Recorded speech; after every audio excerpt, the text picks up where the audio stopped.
हिंदुस्तान में मुसलमान सबसे ज्यादा सुरक्षित महसूस कर रहे हैं। भारतीय जनता पार्टी मीडिया प्रकोष्ठ के मीडिया प्रभारी दानिश बल ने इंपीरियल गार्डन और ब्लॉक पटना में एक प्रेस वार्ता में पूछे जाने पर कि आपको भारतीय जनता पार्टी ने मुस्लिम के नाम पर मीडिया के प्रदेश का प्रभार दिया है, तो मुसलमानों के बीच में अब तक आपकी क्या उपलब्धियां रही। दानिश इकबाल ने कहा कि भारतीय जनता पार्टी किसी के कास्ट और रिलीजन देखकर पदभार नहीं देती, काम करने वाले को ही कोई प्रभार सौंपा जाता है ताकि वह अच्छे से अपने दायित्वों का निर्वहन कर सके। उन्होंने आगे कहा कि मैं चूंकि भारतीय जनता पार्टी का पुराना कार्यकर्ता हूं और मैं विद्यार्थी परिषद में भी काफ़ी दिनों तक रहा हूं, तो एक महत्वपूर्ण पद मुझे दिया गया और मैं अपने कार्यों को भली भांति निर्वहन कर रहा हूं। जहां तक मुसलमानों के बीच की बात है, तो मोदी जी की गारंटी पर ही मुसलमानों को विश्वास है। पिछले 10 सालों में मोदी ने जो काम किया उसकी आप कल्पना भी नहीं कर सकते।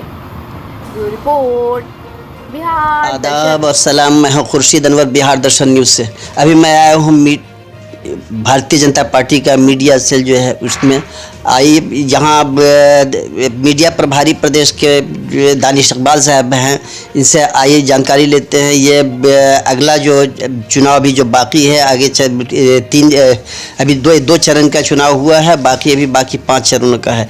कैसी तैयारियां हो रही हैं? ये मुसलमानों के नाम पर इनको बनाया गया है मीडिया प्रभारी। अभी ये क्या सब कर रहे हैं, मुसलमानों के बीच में कहाँ तक जा रहे हैं और क्या क्या कर रहे हैं, उसके बारे में जानकारी दे रहे हैं दानिश इकबाल साहब से। आपका बहुत बहुत स्वागत है हमारे बिहार दर्शन चैनल में। शुक्रिया। तो अभी आप अभी 5 चरणों का चुनाव बाकी है, जो अगला 7 तारीख को भी है और आगे भी होना है। तो मीडिया प्रभारी आपको बनाया गया है एज ए मुस्लिम जान करके, और आपका भारतीय जनता पार्टी में मुस्लिमों के बीच में क्या योगदान अभी रहा और आप क्या मैसेज देना चाहेंगे? नहीं, देखिए, एक तो पहले आपको करेक्ट कर दूं जी कि मुस्लिम को मीडिया प्रभारी बनाया गया या मुस्लिम जानकर बनाया गया, ये भारतीय जनता पार्टी की ना संस्कृति है ना यहाँ का कल्चर है। भारतीय जनता पार्टी में उसी को दायित्व दिया जाता है जो भारतीय जनता पार्टी का कार्यकर्ता होता है। भारतीय जनता पार्टी किसी के मजहब, किसी की कास्ट देख करके उसको कोई दायित्व नहीं देती है।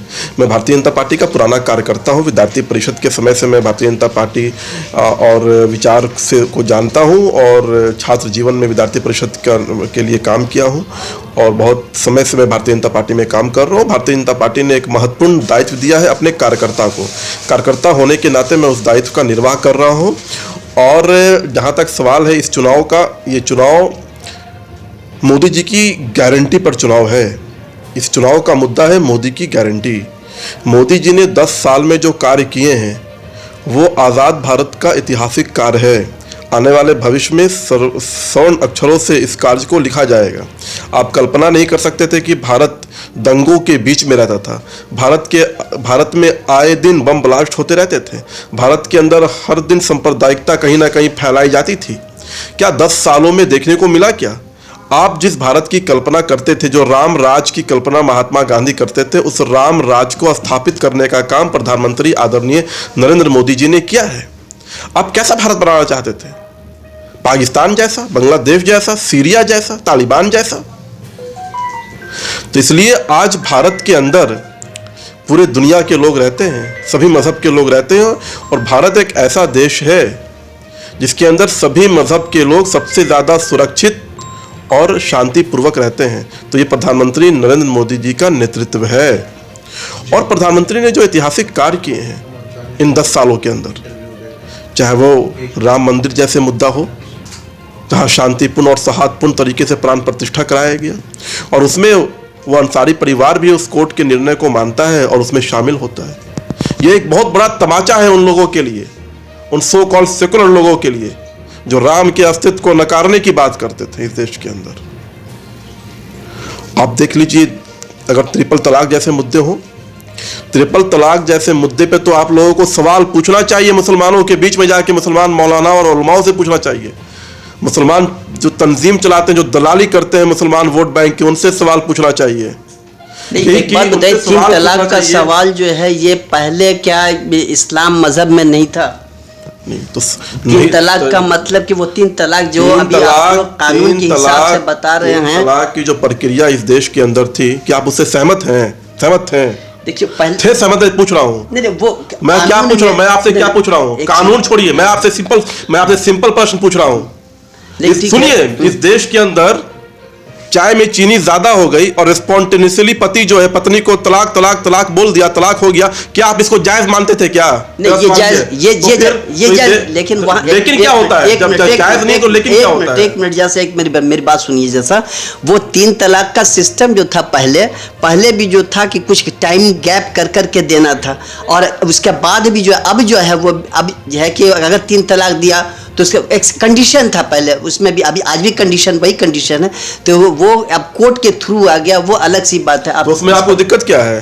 तकलीफ क्या है? नहीं, फिर तो आप देखिए, आप जैसे लोग ही तो उसको अपना देते हैं, लेकिन लगा देते हैं, बट लगा देते हैं। अरे भैया, ट्रिपल तलाक हराम था, इस धरती का सबसे बड़ा पाप था, अल्लाह और अल्लाह के रसूल के खिलाफ था। इसको बोलने में आपका मुंह बंद क्यों हो जाता है? नहीं, हम ये कहाँ कह रहे हैं कि वो खैर ये आपका वो तलाक की प्रक्रिया जो है वो कुरान में स्पष्ट लिखा हुआ है, और उसी प्रक्रिया को इस भारत में लागू करने का काम नरेंद्र मोदी जी ने किया है। अच्छा चलिए, अब इधर एक चीज, दूसरी चीज, इससे किसको निजात मिला? मुस्लिम बहन बेटियों को निजात मिला कि नहीं मिला? और आप तो छोड़िए, ये मुस्लिम पर्सनल लॉ बोर्ड जो दलाली करता है मुसलमानों के वोट बैंक का, क्या बोला इसने? क्या एक्सेप्ट किया कोर्ट के अंदर? कहा कि नहीं कहा, स्वीकार किया कि नहीं किया कि हाँ ट्रिपल तलाक का जो विषय है वो गलत है, लेकिन मुझे अधिकार दीजिए, हम इसको सही करेंगे। अरे भैया, उतना दिन से तुम सो रहे थे, हमारे हजारों लाखों बेटियों की बहनों की जो है जिंदगी बर्बाद हो गई तुम्हारे वजह से, और तुम आज उस बात को स्वीकार कर रहे हो। तुमको शर्म आनी चाहिए, लानत होनी चाहिए तुम लोगों पर, और उन मुसलमानों पर भी जो उससे सवाल खड़ा नहीं कर रहे थे। आज प्रधानमंत्री ने मुस्लिम बेटियों की जिंदगी को जन्नत बनाने का काम किया है।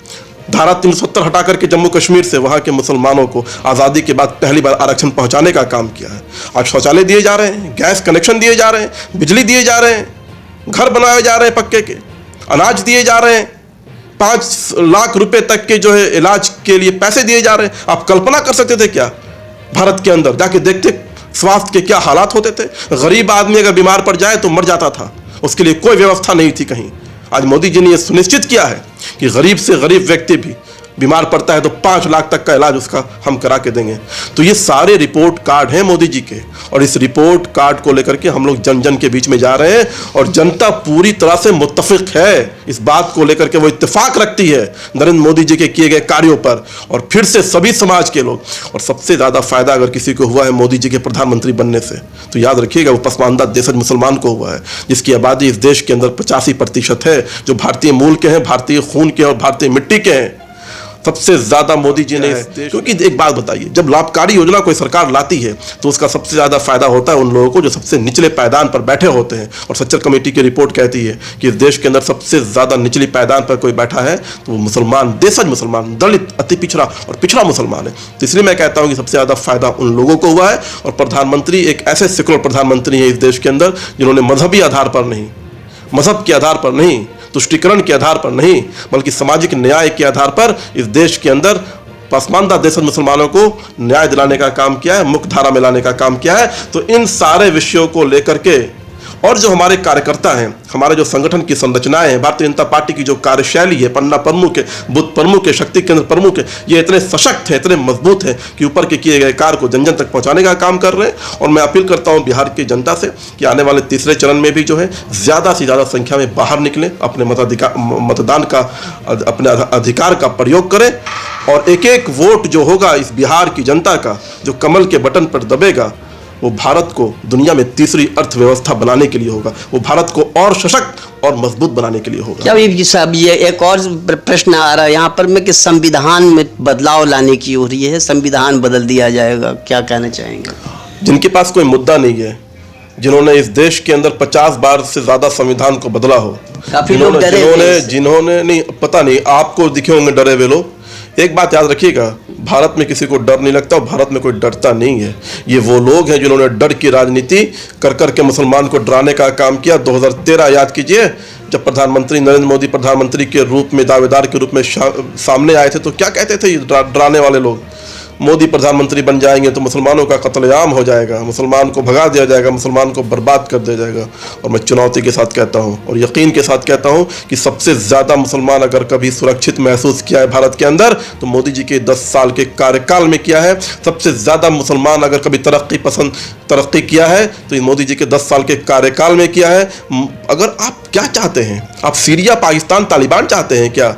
आप जाके देखिए पाकिस्तान के क्या हालात है, मुसलमान को मार रहा है, शिया सुन्नी को मार रहा है, और भारत के अंदर 75 फिरका है मुसलमानों के सारे एक साथ सुरक्षित और शांतिपूर्वक रहते हैं। तो जो संविधान की बात कर रहे हैं, आपातकाल किसने लगवाया था? पत्रकारों को, नेताओं को, विपक्षी नेताओं को किसने जेल में डाला था? वो लोग संविधान की बात करेंगे। तो इसलिए ये सब चीजें जो है अब जनता समझ चुकी है। अच्छा। और चुनाव जो है बिल्कुल स्पष्ट है, नरेंद्र मोदी की गारंटी एकमात्र मुद्दा है। काफी बोल्डली इन्होंने जवाब भी दिया और भारतीय जनता पार्टी के फेवर में वकालत किया इन्होंने। और इसी के साथ मैं हूं खुर्शीद अनवर, बिहार दर्शन न्यूज़ से। हमारे चैनल को लाइक और सब्सक्राइब कीजिए। धन्यवाद, शुक्रिया।